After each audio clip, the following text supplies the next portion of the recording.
Classification of ഡെറിവേറ്റീവ്സിൽ first വണ്ണാണ് on the basis of nature of payoff. Nature of payoff base ചെയ്തുകൊണ്ട് നമ്മൾ ഡെറിവേറ്റീവ്സിനെ classify ചെയ്യുന്നത് 4 ആയിട്ടാണ്. First one forwards, second one futures, third one options and fourth one swaps. ഇനി എന്തൊക്കെയാണ് ഈ സംഭവങ്ങൾ എന്നുള്ളത് നോക്കാം.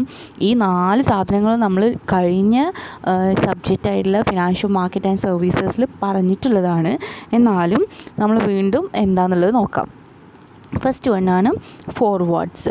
ഫോർവേഡ്സ് എന്ന് പറഞ്ഞിട്ടുണ്ടെങ്കിൽ 2 പാർട്ടികൾ തമ്മിൽ, ബയ്യറും സെല്ലറും തമ്മിലുള്ള ഒരു എഗ്രിമെൻ്റ് അല്ലെങ്കിൽ കോൺട്രാക്റ്റിന് നമ്മൾ ഫോർവേഡ്സ് പറയണം. അപ്പോൾ ഇതിനകത്ത് ഈ ഒരു എഗ്രിമെൻ്റ്, ഈ ഒരു കോൺട്രാക്റ്റ് നടക്കുന്ന സമയത്ത് ഇവിടെ ഒരു എഗ്രിമെൻറ്റ് വരികയാണ്. എന്താ വെച്ചിട്ടുണ്ടെങ്കിൽ നോക്കൂ, വായിക്കൂ. Agree to exchange on asset on a future date at a price agreed at the time of entering into the contract. It is a bailment agreement. It does not require an initial payment when signing the contract. Forward contracts are അൺസ്റ്റാൻഡേർഡൈസ്ഡ്. അപ്പം ഇതിനകത്ത് ബയ്യറും സെല്ലറും തമ്മിലുള്ള ഒരു കോൺട്രാക്റ്റാണ്. എന്താണ് ഈ എഗ്രിമെൻറ്റിൽ വരുന്നത് വെച്ചിട്ടുണ്ടെങ്കിൽ, ഭാവിയിലേക്ക് ഒരു പ്രോഡക്റ്റ് വാങ്ങാം. ഏതെങ്കിലും ഒരു അസറ്റ് ഉണ്ടെങ്കിൽ ഭാവിയിലേക്ക് ഒരു പ്രോഡക്റ്റ് വാങ്ങാം. ഭാവിയിൽ അതിൻ്റെ വില എന്തും ആയിക്കോട്ടെ, പക്ഷേ ഈ കോൺട്രാക്റ്റിൽ ഏർപ്പെടുന്ന സമയത്ത് എന്താണോ ആ സാധനത്തിൻ്റെ വില നമ്മൾ നിശ്ചയിക്കുന്നത്, ആ വിലക്കായിരിക്കും ഭാവിയിൽ ആ സാധനം വാങ്ങുക. അതാണ് ഈ ഒരു ഫോർവേഡ്സ് പറയുന്ന ഈ ഒരു കോൺട്രാക്റ്റിനകത്ത് വരുന്നത്. ഇതൊരു ബൈലാറ്ററൽ എഗ്രിമെൻ്റ് ആണ്. ഈ ബൈലാറ്ററൽ എഗ്രിമെൻ്റ് ആയതുകൊണ്ട് തന്നെ ഇതിനകത്ത് ഒരിക്കലും എന്ത് ചെയ്യേണ്ട ആവശ്യമില്ല, ഇനീഷ്യൽ പേയ്മെൻ്റ് ഒന്നും നമ്മൾ പേ ചെയ്യേണ്ട ആവശ്യമില്ല. ഫ്യൂച്ചറിൽ മാത്രം നമ്മൾ ആ സാധനം വാങ്ങുമ്പോൾ നമ്മൾ പേയ്മെൻറ്റ് അങ്ങോട്ട് കൊടുക്കുന്നു. അപ്പോൾ പേയ്മെൻറ്റ് അങ്ങോട്ട് കൊടുക്കുന്നത് എന്താണെന്നുള്ളത് നമ്മൾ ഇന്ന് തീരുമാനിച്ച് അതൊരു എഗ്രിമെൻ്റ് ആക്കിയിട്ട് നമ്മൾ തീരുമാനിച്ച് വെക്കുകയാണ് ചെയ്യുന്നത്. ഇതൊരു അൺസ്റ്റാൻഡേർഡൈസ് ആയിട്ടുള്ള ഒരു എഗ്രിമെൻ്റാണ്, ഒരു കോൺട്രാക്റ്റാണ്. അപ്പോൾ ഇതാണ് ഫോർവേഡ് എന്ന് പറയുന്നത്. ഇനി നെക്സ്റ്റ് വൺ ആണ് ഫ്യൂച്ചർ.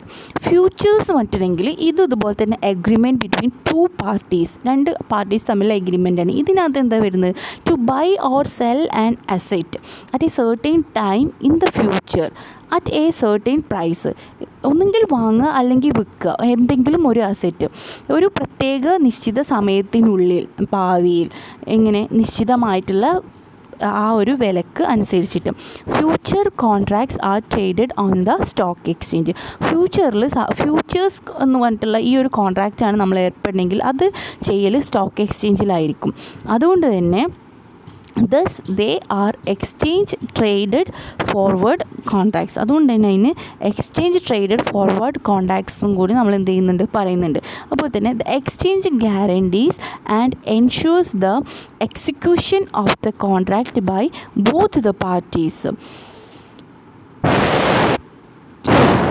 അപ്പോൾ ഇത് സ്റ്റോക്ക് എക്സ്ചേഞ്ചിൽ രജിസ്റ്റർ ചെയ്തതുകൊണ്ട് തന്നെ ഈ ഒരു എഗ്രിമെൻറ്റ് നിർബന്ധമായിട്ടും ഇതെന്ത് ചെയ്യും, എക്സിക്യൂട്ട് ചെയ്യും.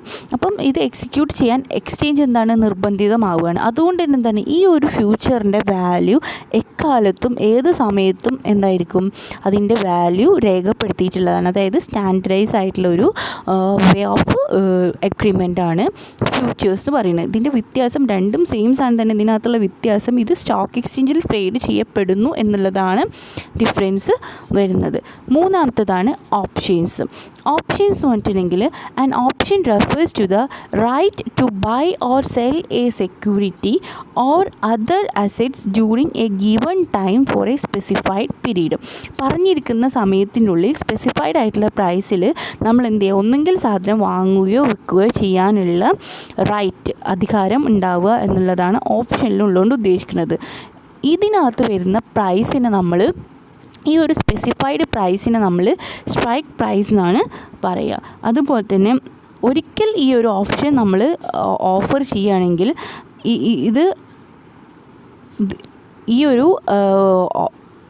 കോൺട്രാക്റ്റ് ഫുൾഫിൽ ചെയ്യുക എന്നുള്ളത് ഇതിൻ്റെ ഒരു ഒബ്ലിഗേഷനായി മാറുകയാണ്. അതായത് ഇത് നിർബന്ധമായിട്ട് മാറുന്ന ഒരു അവസ്ഥയിലായിട്ട് വരും. ഇതിൻ്റെ ഫുള്ളായിട്ടുള്ള അധികാരം കിട്ടും. അതായത് ഇതിൻ്റെ ഈ ഒരു കോൺട്രാക്റ്റ് നടന്നു കഴിഞ്ഞാൽ ഇതിൻ്റെ അധികാരം കിട്ടും, അതാണ് ഉദ്ദേശിക്കുന്നത്. അപ്പോൾ സ്വാപ്സ് എന്ന് പറഞ്ഞിട്ടുണ്ടെങ്കിൽ ഇതുപോലെ തന്നെ ഒരു ഡെറിവേറ്റീവ് കോൺട്രാക്ട്സ് ആണ്. പക്ഷേ ഇതിനകത്ത് രണ്ട് പാർട്ടീസ് എക്സ്ചേഞ്ച് ചെയ്യുക, ഫിനാൻഷ്യൽ ഒബ്ലിഗേഷനാണ് ഇതിനകത്ത് എക്സ്ചേഞ്ച് ചെയ്യുന്നത്. അതായത് ക്യാഷ് ഫ്ലോ ബേസ് ചെയ്തുകൊണ്ട് രണ്ട് കൂട്ടർ തമ്മിലുള്ള എഗ്രിമെൻ്റാണ്. പ്രിൻസിപ്പൽ എമൗണ്ടാണ് ബേസ് ചെയ്തിട്ടുള്ളത്. പക്ഷേ പ്രിൻസിപ്പൽ എമൗണ്ട് ഒരു പ്രോഡക്റ്റിൻ്റെ പ്രിൻസിപ്പൽ എമൗണ്ട് കൊടുക്കില്ല, പക്ഷേ മൊത്തത്തിലുള്ള റേറ്റ് ഓഫ് ഇൻട്രസ്റ്റ് ബേസ് ചെയ്തുകൊണ്ട് ഈ പ്രിൻസിപ്പൽ എമൗണ്ടിൻ്റെ ഒരു നിശ്ചിത തുക ഇങ്ങനെ മാസം അല്ലെങ്കിൽ ഇയർലിയൊക്കെയായിട്ട് കൊടുത്തുകൊണ്ടിരിക്കും. ഒരിക്കലും ആ ഒരു പ്രോഡക്റ്റിൻ്റെ ഫുൾ എമൗണ്ട് കൊടുക്കില്ല, പക്ഷേ based on rate of interest they are paying the payment. അങ്ങനെ എക്സ്ചേഞ്ച് ചെയ്യുന്ന കോൺട്രാക്റ്റിനെയാണ് സ്വാപ്സ് എന്ന് പറയുന്നത്. ഇനി നിങ്ങൾ നോക്കൂ, ഇങ്ങനെയാണ് വരുന്നത് ഫ്യൂച്ചേഴ്സ്, ഫോർവേഡ്സ്, ഓപ്ഷൻസ്, സ്വാപ്സ്. അപ്പോൾ ഇതൊക്കെയാണ് ഡെറിവേറ്റീവിൻ്റെ ഇൻസ്ട്രുമെൻറ്റ്സ് എന്ന് പറയുന്നത്. അപ്പോൾ ഈ ഫോർവേഡ്സ്, ഫ്യൂച്ചേഴ്സ്, ഓപ്ഷൻസ്, സ്വാപ്സ് ഇതൊക്കെ ബേസിക് ആയിട്ടുള്ള ഡെറിവേറ്റീവ് പ്രൊഡക്ട്സ് ആണ്, അല്ലെങ്കിൽ കോമൺ ഡെറിവേറ്റീവ് അല്ലെങ്കിൽ generic means general common derivatives ആണ് ഈ 4 എണ്ണം വരുന്നത്. ഇനി നെക്സ്റ്റ് നോക്കാം, on the basis of underlining asset trading base ചെയ്തുകൊണ്ട് ഈ ഡെറിവേറ്റീവ്സിനെ നമ്മൾ 2 എണ്ണമായിട്ടാണ് ക്ലാസിഫൈ ചെയ്യുന്നത്. ഒന്ന് കമ്മോഡിറ്റി ഡെറിവേറ്റീവ്സും രണ്ടാമത്തേത് ഫിനാൻഷ്യൽ ഡെറിവേറ്റീവ്സും. കമ്മോഡിറ്റി ഡെറിവേറ്റീവ്സ് എന്ന് പറഞ്ഞിട്ടുണ്ടെങ്കിൽ ആദ്യമായിട്ട് എമേർജ് ചെയ്തിട്ടുള്ളത് കമ്മോഡിറ്റി ഡെറിവേറ്റീവ്സ് ആണ്. ഈ കമ്മോഡിറ്റി ഡെറിവേറ്റീവ്സ് ഈ ഒരു കേസിൽ എന്താ വെച്ചിട്ടുണ്ടെങ്കിൽ ഈ അണ്ടർലൈനിങ് അസെറ്റ്സ് പറയുന്നത് കമ്മോഡിറ്റീസ് ആയിരിക്കും. അതായത് കമ്മോഡിറ്റീസ് എന്ന് പറഞ്ഞിട്ടുണ്ടെങ്കിൽ ഒരു പക്ഷേ അഗ്രികൾച്ചർ പ്രോഡക്റ്റ് എടുക്കുകയാണെങ്കിൽ റൈസ്, വീറ്റ്, കോട്ടൺ, ഗ്രെയിൻസ് ഇതൊക്കെയാണ് എന്തിനകത്ത് വരുന്നത്, കമ്മോഡിറ്റി ഡെറിവേറ്റീവ്സ് നമ്മൾ എടുക്കുമ്പോൾ അതിലൊരു സെക്ഷനായിട്ടുള്ള അഗ്രികൾച്ചർ, അതായത് പ്രോഡക്റ്റിനെ ബേസ് ചെയ്തുകൊണ്ടാണ് അല്ലെങ്കിൽ നമ്മൾ ഉൽപ്പാദിപ്പിക്കുന്ന വസ്തുക്കളെ ബേസ് ചെയ്തുകൊണ്ടാണ് കമ്മോഡിറ്റി ഡെറിവേറ്റീവ്സ് വരുന്നത്. രണ്ടാമത്തെ ഫിനാൻഷ്യൽ ഡെറിവേറ്റീവ്സ് എന്ന് പറഞ്ഞിട്ടുണ്ടെങ്കിൽ ഫിനാൻഷ്യൽ ഇൻസ്ട്രുമെൻറ്റ്സ് ആണ് ഇതിനകത്ത് ബേസ് ചെയ്യുന്നത്. ബേസിക്കലി ഫിനാൻഷ്യൽ ഇൻസ്ട്രുമെൻറ്റ്സ് അല്ലെങ്കിൽ പ്രോഡക്റ്റ്സ് ബേസ് ചെയ്തുകൊണ്ടാണ് ഫിനാൻഷ്യൽ ഡെറിവേറ്റീവ്സിനകത്ത് അണ്ടർലൈനിങ് അസെറ്റ്സ് പറയുന്നത്. അപ്പോൾ അസെറ്റ് ബേസ് ചെയ്തുകൊണ്ട് 2 രീതിയിൽ ഫിനാൻഷ്യൽ ഡെറിവേറ്റീവ്സും കമ്മോഡിറ്റി ഡെറിവേറ്റീവ്സും ആയിട്ടാണ് ക്ലാസിഫൈ ചെയ്തിട്ടുള്ളത്. മൂന്നാമത്തെ ക്ലാസിഫിക്കേഷനാണ് on the basis of trading mechanism base ചെയ്തുകൊണ്ട്, അതായത് according to the market or places the derivatives are traded, they are classified into 2 രീതിയിലാണ് ക്ലാസിഫിക്കേഷൻ വരുന്നത്. എക്സ്ചേഞ്ച് ട്രേഡഡ് ഡെറിവേറ്റീവ്സും ഓവർ ദ കൗണ്ടർ ഡെറിവേറ്റീവ്സും. അപ്പം ട്രേഡിംഗ് മെക്കാനിസം, അതായത് the place where the derivatives are traded, അല്ലെങ്കിൽ market based on the market or the place, എവിടെയാണോ derivatives trading നടത്തുന്ന place അല്ലെങ്കിൽ മാർക്കറ്റ്, അത് ബേസ് ചെയ്തുകൊണ്ട് നമ്മൾ 2 രീതിയിലാണ് ക്ലാസിഫിക്കേഷൻ നടത്തുന്നത്. അപ്പോൾ ഓവർ ദ കൗണ്ടർ ഡെറിവേറ്റീവ്സ് എന്ന് പറഞ്ഞിട്ടുണ്ടെങ്കിൽ ഇതിനകത്ത് എക്സ്ചേഞ്ചിൻ്റെ പുറമേയുള്ള കോൺട്രാക്ട്സ് ആണ് ഇതിനകത്ത് ട്രേഡ് ചെയ്യുന്നത്. അതാണ് ഓവർ ദ കൗണ്ടർ മാർക്കറ്റ് എന്ന് പറയുന്നത്. എക്സ്ചേഞ്ചിൻ്റെ ഔട്ട്സൈഡ് ദ എക്സ്ചേഞ്ചാണ് ഇതിനകത്ത് വരുന്നത്. അപ്പം ഇതിനകത്ത് പ്രധാനമായിട്ടും ഇൻ്റർമീഡിയറീസ് ഉണ്ടാവാൻ ചാൻസ് ഉണ്ട്. യൂഷ്വലി ലാർജ് ബാങ്കുകളൊക്കെയാണ് ഈ ഒരു ട്രേഡിങ്ങിൻ്റെ ഇൻ്റർമീഡിയറി ആയിട്ട് നിൽക്കുന്നത്. അപ്പം ഇൻ്റർമീഡിയറി ഉള്ള രീതിയിലായിരിക്കും ഈ ഒരു കോൺട്രാക്ട്സ് നടക്കാം. അപ്പോൾ ഈ ഒരു കോൺട്രാക്ട് എന്ന് പറഞ്ഞിട്ടുണ്ടെങ്കിൽ പ്രത്യേക പാർട്ടീസ് ഇൻവോൾവ് ചെയ്തിട്ടുള്ള ട്രേഡിംഗ് ആയിരിക്കും നടക്കുന്നുണ്ടാവുക. ഇതൊരിക്കലും ഒരു എക്സ്ചേഞ്ചിൽ അല്ലെങ്കിൽ ഒരു മാർക്കറ്റിലോ ആയിരിക്കില്ല ഇതിൻ്റെ ട്രേഡിംഗ് നടക്കുക. ഇതെന്താണ്, കസ്റ്റമൈസ്ഡ് ആയിരിക്കും. അതായത് ആർക്ക് വേണ്ടിയിട്ടാണോ കൗണ്ടർ പാർട്ട് ഒരു സ്ഥാപനം ഒരു വ്യക്തിയിലേക്ക് വേണ്ടി മാത്രം കസ്റ്റമൈസ് ചെയ്തിട്ടുള്ള, അതായത് പ്രത്യേകമായിട്ട് കസ്റ്റമേഴ്സിന് വേണ്ടിയിട്ടായിട്ടുള്ള രീതിയിലായിരിക്കും. ഇതൊരു പബ്ലിക് സ്ഥലങ്ങളിലോ എക്സ്ചേഞ്ചിലോ ഒന്നും ആയിരിക്കില്ല ഇതിൻ്റെ ട്രേഡിങ് നടക്കുക. പക്ഷേ ഇതിനകത്ത് വലിയ രീതിയിലുള്ള ട്രേഡൊക്കെ ആകുമ്പോൾ ഇതിനകത്ത് ഇൻ്റർമീഡിയറി ആയിട്ട് എന്തായിരിക്കും, ഏതെങ്കിലും ലാർജ് ബാങ്ക്സ് ഉണ്ടായിരിക്കും. അപ്പോൾ അതാണ് ഓവർ ദ കൗണ്ടർ എന്ന് പറയുന്നത്. അപ്പോൾ ഓവർ ദ കൗണ്ടർ ഡെറിവേറ്റീവ്സിൻ്റെ മെറിറ്റ്സും ഡിമെറിറ്റ്സും എന്തൊക്കെയാണെന്നുള്ളത് നോക്കാം. ഇതിൻ്റെ 2 മെറിറ്റ്സ് പറയുന്നത് ഇതിൻ്റെ കുറച്ചുകൂടി ഫ്ലെക്സിബിൾ ആയിരിക്കും ഇത് ഡിസൈൻ ചെയ്യാൻ. നേരത്തെ പറഞ്ഞ പോലെ എക്സ്ചേഞ്ചിൽ കൊണ്ടുപോയിടേണ്ട, മാർക്കറ്റ് പ്ലേസിൽ കൊണ്ടുപോയിടേണ്ട, എന്നിട്ട് ആരൊക്കെ വരുന്നു നോക്കേണ്ട ഒന്നും ആവശ്യമില്ല. സോ ഇത് കുറച്ചുകൂടി ഫ്ലെക്സിബിൾ ആയിരിക്കും. അതുപോലെ തന്നെ ഇത് കസ്റ്റമൈസ്ഡ് ആയിട്ടുള്ളതായിരിക്കും. അതുകൊണ്ട് തന്നെ കുറച്ചും കൂടി കോൺട്രാക്റ്റിംഗ് പാർട്ടീസിന് കുറച്ചും കൂടി ഈസി ആയിട്ടുള്ള റിക്വയർമെൻറ്റ്സ് അവൈലബിൾ ആയിരിക്കും.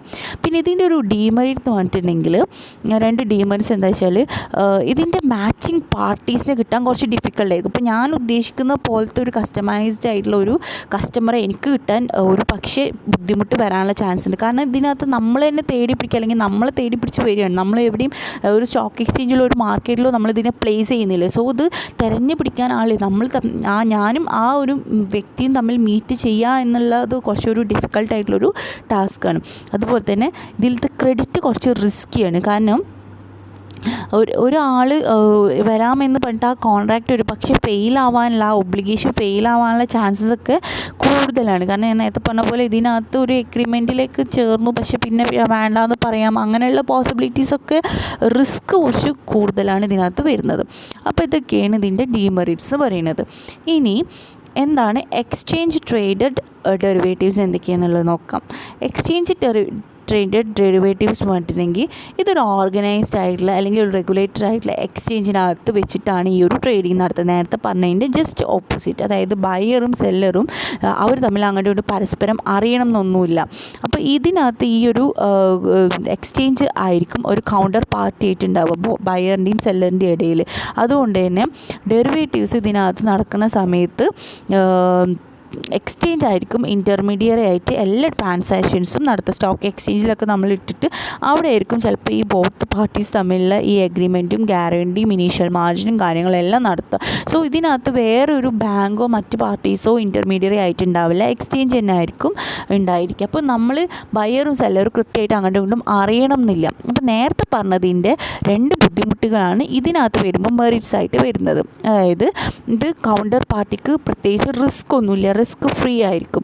അതുപോലെ തന്നെ ട്രാൻസാക്ഷൻ കോസ്റ്റോ എന്തെങ്കിലും നോമിനൽ കോസ്റ്റോ ഉണ്ടെങ്കിൽ അത് ട്രാൻസ്പെറൻ്റ് ആയിരിക്കും. കാരണം എക്സ്ചേഞ്ചിലുള്ള കാര്യങ്ങളൊന്നും സ്വകാര്യമായിട്ട് അല്ലെങ്കിൽ കൂട്ടി വാങ്ങാനോ അത്തരത്തിലുള്ള അല്ലെങ്കിൽ കൂടുതൽ ഇൻട്രസ്റ്റ് ഈടാക്കാനോ ഒന്നും സാധിക്കില്ല.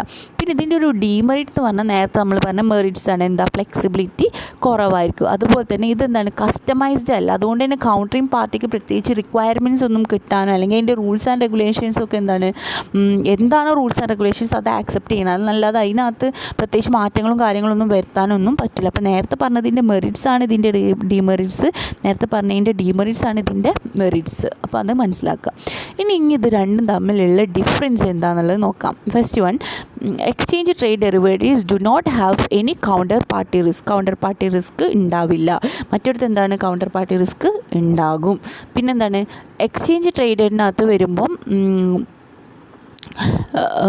ഓർഗനൈസ്ഡ് ആയിട്ടുള്ള എക്സ്ചേഞ്ച് ആയിരിക്കും ഉണ്ടായിരിക്കുക. പക്ഷെ മറ്റോടത്ത് എന്താണ്, രണ്ട് പാർട്ടികൾ തമ്മിലുള്ള എക്സ്ചേഞ്ച് ആയിരിക്കും. ഇവിടെ ട്രാൻസാക്ഷൻ കോസ്റ്റ് കുറവായിരിക്കും, അപ്പോഴത്തെ ട്രാൻസാക്ഷൻ കോസ്റ്റ് കൂടുതലായിരിക്കും. അതുപോലെ തന്നെ കോൺട്രാക്റ്റ് എപ്പോഴും സ്റ്റാൻഡേർഡ് ടേംസ് ആൻഡ് കണ്ടീഷൻസിലായിരിക്കും എക്സ്ചേഞ്ചിലുണ്ടാവും. പക്ഷേ ഇവിടെ എന്താണ്, കസ്റ്റമൈസ് ആയിരിക്കും. ഓരോ പാർട്ടി ബേസ് ചെയ്തുകൊണ്ട് ഞാൻ നേരത്തെ പറഞ്ഞില്ലേ, ഓരോരുത്തർക്ക് അനുസരിച്ചിട്ട് മാറ്റങ്ങൾ വരുത്തും. മറ്റോടത്ത് എന്താണോ റൂൾസ് ആൻഡ് റെഗുലേഷൻസ് അത് ആക്സെപ്റ്റ് ചെയ്തേ പറ്റുള്ളൂ. പിന്നെ അതുപോലെ തന്നെ ഇവിടെ പർച്ചേസ് എന്ന് പറഞ്ഞിട്ടുണ്ടെങ്കിൽ പബ്ലിസിറ്റി ഉണ്ടായിരിക്കും. മറ്റൊരുത്ത് എന്താണ്, പ്രൈസ് പബ്ലിക് ആയിരിക്കും. മറ്റൊരുത്ത് കോൺഫിഡൻഷ്യൽ ആയിരിക്കും.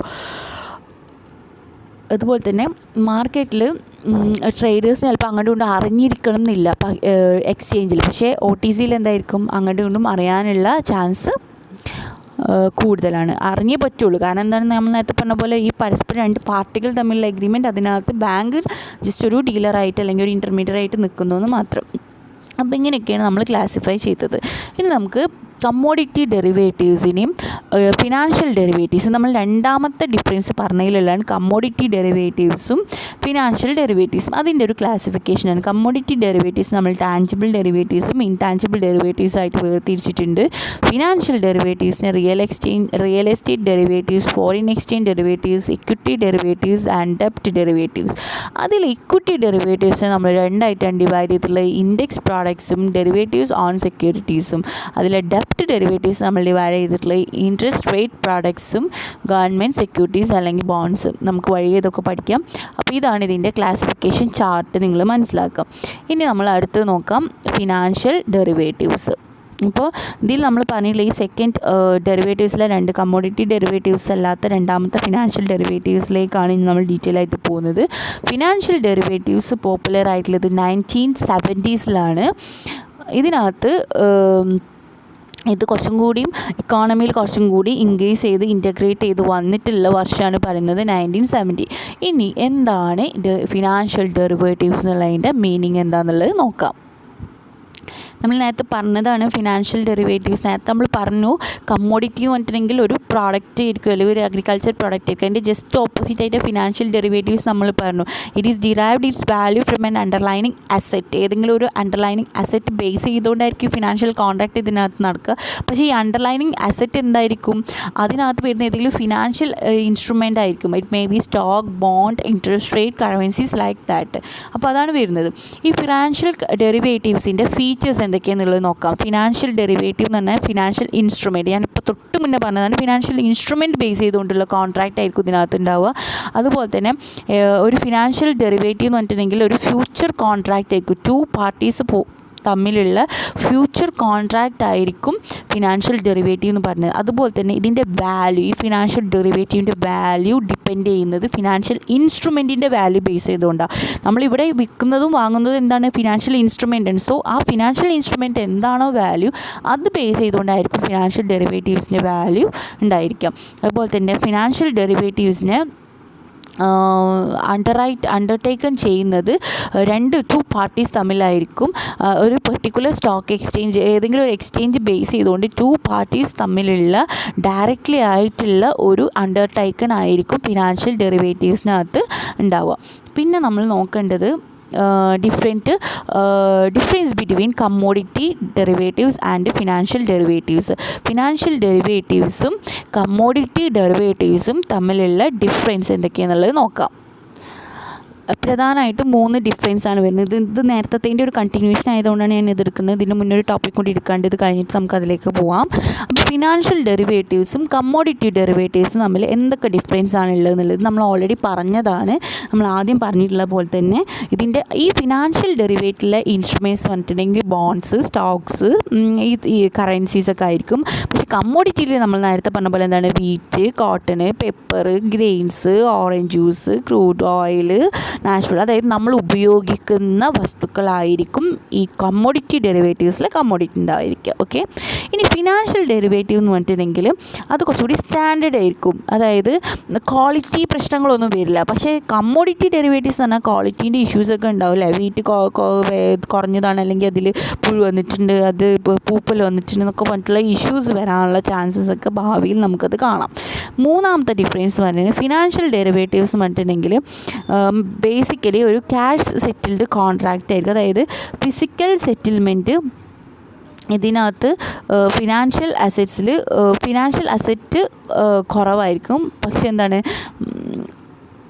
പ്രത്യേകിച്ച് എന്താണ്, സ്പെഷ്യൽ സ്റ്റോറേജിൻ്റെ ആവശ്യമൊന്നും വരുന്നില്ല. പക്ഷേ ഇപ്പോഴത്തെ എന്താണ്, ഫിനാൻഷ്യൽ അസറ്റ് അല്ലെങ്കിൽ ഇതിനകത്ത് ബൾക്കായിട്ടുള്ള നേച്ചറിലുള്ള അണ്ടർലൈനിങ് അസറ്റ് ആയിരിക്കും. അതായത് ഫിസിക്കൽ സ്റ്റേറ്റ്മെൻറ്റ് കൂടുതലായിരിക്കും. അതുകൊണ്ട് തന്നെ അതിനെന്താണ് അല്ലേ.